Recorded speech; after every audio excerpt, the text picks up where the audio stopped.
back to an amazing episode of Vedgecation. I am your best host, Leia. Take two. I'm Britt Jones. Take three. What are we talking about, Brilliant Jones? Brilliant? I will beat you up. She hasn't felt brilliant yet today, so I wanted to help her You know out. what I'm about to do right now? What? I'm going to set a boundary. Ooh! And it's non-negotiable. Girl, have you seen this episode? About to right now. Yes. You're welcome. We're talking about boundaries and non-negotiables. And we're basically about to vegetate you and help you set your life up so people don't mess with you. Yeah. Oh, they might mess with you, but you'll know how to handle it. So I felt like today we should start with kind of, how did you grow up? Did you grow up in a household where there were tons of boundaries and you feel like you were a boundary expert headed into the world? Well, I would say I grew up with a lot of structure, but not a lot of like personal emotional boundaries. Okay. Which, as you're growing up, you don't really understand the difference, but then you mature, you become an adult, you have all these experiences, and you can kind of see like, there's a real difference between I knew what I was supposed to do, but I didn't always know what I was supposed to be feeling. Oh, that makes sense. You know what I mean? Yeah, and I think I watched, I want to say, Pink was on the Drew Barrymore show, okay? And so she was about to say something about something that had happened with her daughter, and her daughter was there, and she turned to her, and she was like, hey, is it okay if I tell this story about you? And I was like, what a novel idea. That we as a parent ask our children if it is okay to share a story about them, whether it's good, bad, or indifferent. Let me ask you this. What is the dynamic in your family from a parental perspective of like talking about the kids? Well, first of all, there was a lot of gossip between everyone, right? So like this parent would talk about this kid to this kid and this, and so it was like kind of a bouncing factor. And then, you know, the big thing for me was my parents were always upset. They were always mad, sad, crying, like there was never a state of really peace. So for me, that led me into wanting to be the peacemaker and wanting to please everyone and get people to like me because I felt like that was what I was supposed to do in order to keep the peace. And that's really common in households where there is a lot of fighting or, you know, maybe addiction or,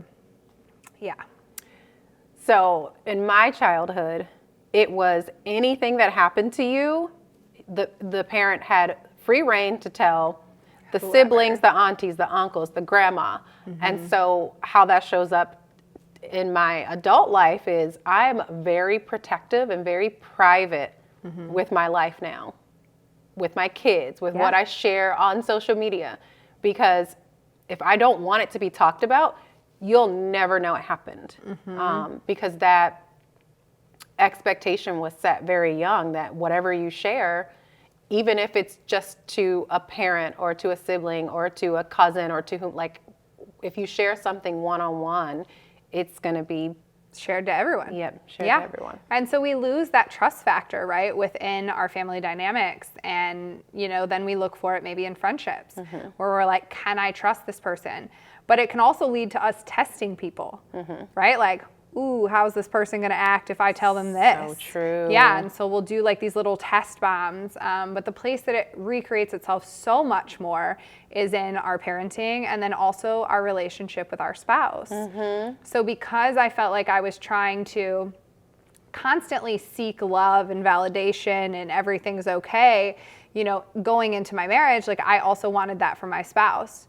But I didn't believe it was possible. So then I would be like, how terrible can I be to him? And he'll still stay. Yeah. Yeah. I have a similar spillover into my marriage from the childhood. And you said that your parents fought a lot. Same, I grew up in a household with a lot of fighting, and I tend to retreat. So for me, the way it spilled over into my marriage is I'm overly communicative. Like if something is wrong, I'm going to tell you what's wrong. I want to have like a 2-hour conversation about it. I may want you to help me solve it. I may want you to just listen to me for 2 hours. But I didn't create space for my husband to express what was bothering him because it felt confrontational. It felt like an argument. It felt like something that I needed to retreat from. Well, right, because you wanted to fix it. You want everyone to be happy, and I was the same with my husband, right? So we want them to be strong. We want them to be masculine. We want them to be the provider. But we also want them to be vulnerable, and being vulnerable means I get to share with you when I'm worried about this. I get to share with you when I'm bothered by this. And a lot of women want them to receive it, but they don't want to be able to receive the exact same information coming on their end and be that support system. And I do think that's why so many men are struggling with their mental health, is because that communication line is halfway open because we want them to hear it from us, but it's also not there. And then the anxious attachment styles too, right? So not being able to set those boundaries to say, I call my husband and I's disagreements exchanges, which I said this morning. Yes, you did. I call them exchanges. So we had an exchange the other day, and he went in to hug me, and I said, I am not available yet for a hug. And he was like, wow, that's the first time you've ever told me that. And it was the first time I had set that boundary, but it felt really, really good knowing that I didn't have to allow someone, even someone I'm married to touch me until I was ready to be touched. And I feel like it's such a healthy way to state that boundary versus don't touch me. Correct. You know what I mean? Speaking of, don't touch that remote. We'll be right back with more Vedgecation. Pee and eat and eat and pee. If you're old enough to pee, you're old enough for me. Is that what you said when I went to the bathroom? It was a bad joke, That's but a weird thing to say. also it rhymes. Welcome back to Vedgecation. We are talking about boundaries today. We shared some of our story. Man, we got vulnerable with y'all. But now on accident too. On accident. We didn't plan it. Sometimes the spirit comes within us and we just do it. Selena Gomez said it best. What did she say? The heart wants what it wants. I was going to sing a complete... That may have been the corniest / loveliest thing you ever did. You're welcome. So we want to give you a few tips today. First and foremost, if you are a people pleaser and you lack boundaries, when someone tells you no, you are going to get uncomfortable. And I know that as someone who has been in that space and still sometimes feels it when someone says no, because it feels like rejection. It feels like, why don't y'all love me? It feels like, you know, and here I am in business and people tell me no all the time. But that's probably exactly why I'm in business now, is I had to get comfortable with the idea of someone telling me no. Yeah. Do you know what I feel like you also probably struggle with? Is actually saying no as a people pleaser. Yeah. Oh, 100%. So now I say no more than I say yes. Yeah. And you'll go through those phases, right? So when I lived in DC, for instance, I was at the probably height of my people pleasing. And it was yes, yes, yes, yes, yes, yes, yes. And then when COVID happened and I was by myself for 2 years, I was like, I think you kind of hated your life. Like, I am 100% a homebody. Yeah. I enjoy being entertaining for y'all. But if you invited me to a party after this, unless it involved pajamas, a bed, a copious amount of food, and puppies, the odds of me going is very, very low. Yeah. And that's something, it took me 36 years to learn that about myself. Yeah. And accept it, that it's okay. And to set that boundary. Well, and it's okay that I don't feel the need to go to every party and, you know, meet a ton of new people. I use a lot of social energy with what I do. Yep. With, you know, entertaining as well as coaching. You, it sounds like you shifted your extrovert energy, because you used to be like a teeter, right? Like an extroverted introvert almost. And I would still say I am extroverted, because if I'm by myself and alone for too long, it's not pretty. Good. No, I got to call someone. I got to do something. Got to talk. Yeah. But I utilize that now for my job, right? So if I did 3 to 5 coaching calls every single day, I mean, by the end of the day, I got nothing left. Yep. And then I do want to retreat. I do want to be introverted. I do want to be in a place of peace and calm. So as we talk about like setting boundaries, learning to say no as a word is a fully expressed and complete thought. It's a complete sentence. It does not require reasoning, unless you want to give reasoning, you can just say no. Yeah, one of the things I still struggle with is if, let's say, because we live in Denver, right? A lot of people want to come to Colorado, and people will text me and be like, hey girl, I want to come see you. And I'm like, I don't want you to come. I don't want to be seen by you. Correct. And it's tough. So like, we're going to continue to have these things. Like, where's the scenario where you hate saying no? Oh gosh. If someone invites me somewhere at a time where I have the space and capacity to go, I struggle saying no when I just would rather be at home, because sometimes I feel a little bit selfish for just wanting to be at home. Right. But that's where you and I really thrive. Like, that's where we love to be. So again, my home is a sanctuary.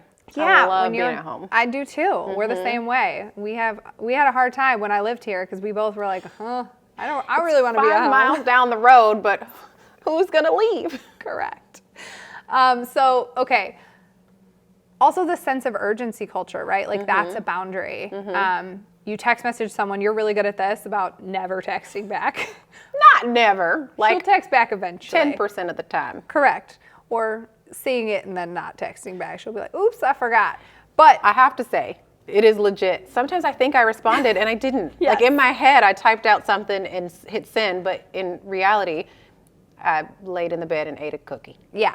But a trauma brain like mine can tend to go down an extreme rabbit hole of things that have happened in between the time I sent that text and no response. And anyone who doesn't have a brain like mine would not understand it, because they would be like, why does it go from she didn't respond to she hates you, she's broken up with you as a friend, your show is over? It goes through all of the gamuts. And then she's like, hey girl. And I'm like, we're not broken up. Okay. Or sometimes it's like, why aren't you responding to me? And I'm like, oh shoot, I forgot to respond to Leia. Yes. So sometimes I need that too. Yeah. But I think one of my favorite phrases is if somebody asks you a question or they ask you to go somewhere and you're not sure, it's, let me get back with you. Very easy. You didn't say yes, you didn't say no. Let me get back with you. And if you choose to not get back with someone, that's okay. I think one of the most empowering things is it is completely acceptable and okay to disappoint people. Yes. Yes. Yes, it is. Yeah. Their disappointment has nothing to do with you. And also, I feel like their disappointment has nothing to do with you. It has nothing to do with you. But think about the flip side. If you say yes to please someone else, are you disappointing yourself? And that has everything to do with you. And you, not your kids, not your husband, you are the one that we're taking care of. Everybody else is a very close second that is important to you. You are the top. You are the pinnacle. You have to be, because if you don't take care of yourself, how are you going to take care of other people? Yeah. So with that in mind, look at your inner circle. Make sure you have people around who tell you no. Correct.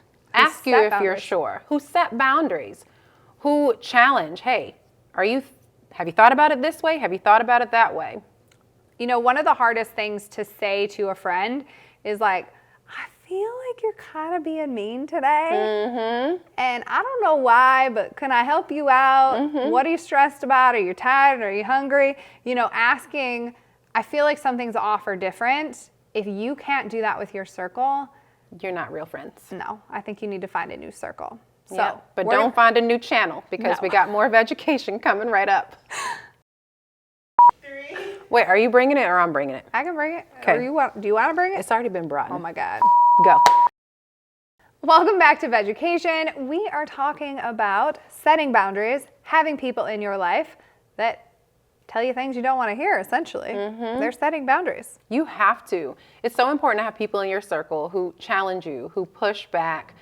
All of that stuff, I think as long as they do it from a place of love, it helps to make you better. Yeah. And there is absolutely nothing wrong with setting a boundary, setting a non-negotiable in your life to say, this is how I need to be communicated with. This is how I prefer to be loved. This is what I need out of a friendship. And I think that, you know, when we're talking about our relationships, right? And we're talking about everyday life with boundaries, how someone responds to that boundary Do they respond and they immediately blow up? Yeah. Do they immediately start crying? That is someone who has a lot of unprocessed trauma and who is really struggling. So I'm not saying to give up on those people, definitely not. Yeah. But one of my favorite sayings, feel free to steal this, if I'm in a heated exchange with someone and I can feel it coming up to where I want to throw up and I am so uncomfortable because I'm overwhelmed with my emotions, I will simply say, my amygdala is hijacked right now. I need to walk away. I need to take 10 minutes away from this conversation. Can we table it and come back? Amygdala. Your amygdala is the part of your brain that goes into that fight or flight state. And it takes about 10 minutes, sometimes more, to come back down, to get your nervous system back down to where you want it to be. That was like me with that lady at the gym when she wanted to fight me. Correct. Because I wanted to have an exchange. And that was a lady who had clear problems expressing her feelings, expressing her emotions. She probably had so much unprocessed trauma. Yes. And again, we just look at those people with love and say, I would love to help you when you're ready, process your stuff. I should just send her to you because I don't want to help her. But you can. Okay, perfect. I'll love on her. Yeah.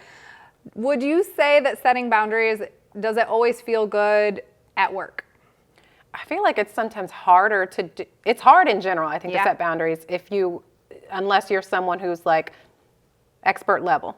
But it's probably harder at work because of those dynamics. Like if you have to set a boundary with a leader, if you have to set a boundary with a coworker who, is at a different level than you.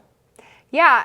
Again, one of the biggest questions is when you have a superior or a leader coming to you and they're like, hey, are you available to do this project? What's your immediate thought? You may not feel like you can say no. Correct. And the answer is, no, I am not. I actually have too much on my plate right now. I would be happy to help you if something changes. Yeah. Yeah. But we are so uncomfortable because we have that fear that the job will go away. They'll think I'm terrible. They'll think I'm this. But really what's going to happen is they're going to have the utmost respect for you because you don't take on something you can't accomplish at a high level. So do you feel like at work, if we like rewind a couple minutes ago, no is a complete sentence. Do you feel like at work you have to have that reasoning or you have to have support or you have to say no in a certain way in order for it to be responded to the right way? I would say as a man, it is going to be far more acceptable for you to just say no and they will not question you. I would say we're still working on it in the female department. I would say we have to say no, and here are 3 reasons why, or here is 2 reasons why. And I do think that it is more challenging. The funny thing is I think it is I think it's easier for women to say no to men than if they have a woman superior at work. Because a lot of women in high level positions are in an unbalanced masculine state. So they are, they're pushing through everything. They are completely in their masculine. They're like, do. And then when a woman comes to them and says, I can't do, they're like, well, I'm doing it. Yeah. Why can't you? Yeah. And that's not always. We're not generalizing. Right. I'm just saying that is something I've observed. Yeah, and especially if you have a leader who is a female who is not an empathetic leader. Because if you have an empathetic leader and you are a woman, you would hope that she gonna be sees very different. herself in you Yeah. or has an understanding of your experiences and wants to give that, level of grace and empathy. 100%. Yeah. When it comes to the workplace, do you think that people in general are looking to be liked or looking to be respected, or do you feel like there's a difference? I think there's a huge difference, and even with my business, right? Because being a people pleaser for as long as I was, I love when people like me. I want you guys to like me on the show. I want Brett to like me. I want my husband to like me. It feels nice to feel liked and loved. But what doesn't feel nice is if you're liked and loved for reasons that aren't you. If Britt loves me because she thinks I have a certain politics or that I'm plant-based or that I look pretty in a photo, is that true love? No. You came on here to preach today. I did. And I'm here for it. I'm here for it. Yeah. So, how do you tell if you're seeking validation or you're seeking respect? I mean, it is a feeling in your body. Yeah. So even with my marketing team, who I pay handsomely, by the way, sometimes I will go into a meeting and I'm like, well, if you have time, if you could get around to, it is that. What kind of energy are you coming to the meeting? And whenever we have to have a conversation, plan ahead for that conversation. What am I hoping to accomplish here? What's my intention going in? And what's the expectation of the result from the other person? Is the expectation they're going to get whatever done that I'm asking? Is the expectation that, what do you want out of that encounter? Yeah. I think for me, and you said it a little bit earlier, but I want to double click on that, is, are you being your authentic self? Yeah. In these situations where a boundary is presenting itself or you're executing on a non-negotiable, are you being your authentic self, or are you just trying to be likable? So as we close out this episode, while we have you for a couple minutes, we thought we would do a rapid fire, how would you set a boundary in some of these sample situations, some of these scenarios. So the first one, let's kick it off with, you let a friend stay with you for a few weeks. You knew it was going to be temporary. Okay. The friend got comfortable and did not leave after a few weeks. Okay, we're going to call this friend Regina. I like it. Hi, Regina. Hey, Regina. Let me just say this. If you feel uncomfortable setting a boundary via voice in person, you're going to have to start with text. Okay. That's okay. It's not the preferred method, but I support this. So Regina's upstairs, you're downstairs. You going to text Regina? You're going to text Regina, or you're going to say this. Hey, Regina, are you available to chat about something? That is key. Are you available to have this conversation? Because if Regina just got off the phone with her mom and she's in a bad mood, she may be unavailable to have this conversation. Facts. So Regina says, yes, I'm totally available. Then you proceed to say, Regina, girl, I love you. I was so happy to extend my home to you, but your time is up, darling. And we got to figure out a date and a time and a place for you to go to, because this was a short-term extension. And while I've loved my time with you, it is now up. Yes. Yeah. Healthy. Healthy. Firm. Firm. You said Regina you loved her. What can Regina do if she want to be mad? And if she blows up Yeah. and she has a temper tantrum, it is not your problem. That is Regina's. It's not a reflection of you. Correct. Agree. How about this one? Okay. I like Regina, so we're just going to keep going with Regina. Perfect. You're a mom. Regina used language around your kids that you don't use around them, and you don't like to be used around them. Again, Regina, are you available to have a conversation about something? Regina says, yes, girl, I'm always available. Okay.